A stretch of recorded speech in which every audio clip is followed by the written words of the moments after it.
Magandang araw sa inyong lahat. Welcome back. Panibagong video na naman ang ibabahagi ko sa inyo ngayon. Ito'y simpleng gabay at simpleng pamamaraan.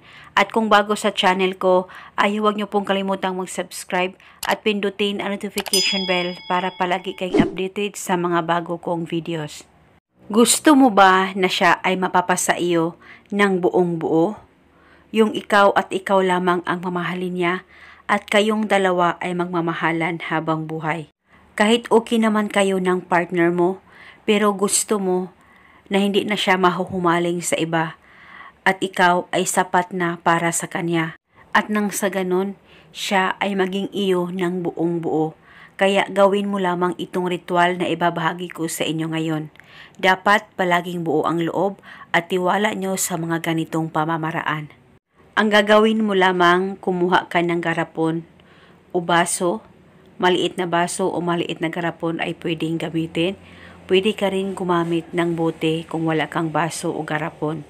At pagkatapos, kumuha ka ng papel at panulat at isulat mo ito sa papel. Pangalan at apelido, ikaw ay maging akin ng buong buo. Isulat mo lamang ito ng 3 beses, pangalan at apelido at ang hiling.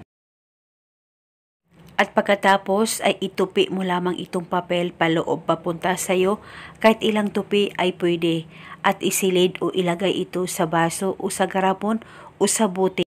At pagkatapos mo nang malagay ang papel, maglagay ka rin ng 3 kutsarang asin. At kung bote ang ginamit mo sa ritual, ay unti-unti mo lamang isilid ang 3 kutsarang asin hanggang sa masilid mo lahat ang asin sa bote na inihanda mo o ginamit mo sa ritual. At pagkatapos, pwede mo nang takpan itong ritual na ginagawa mo. Wala na po kayong kailangan pang ibulong o banggitin na spell. Basta gawin itong ritual na tama ang pagkagawa mo at paniguradong siya ay maging iyo ng buong buo. Itago itong asin hanggang kailan mo gusto.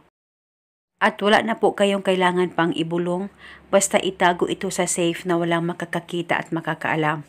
At gawin itong ritual sa kahit na anong araw o oras na gusto mo. At kung kayo ay may katanungan, mag-comment lang po kayo sa baba. Thank you.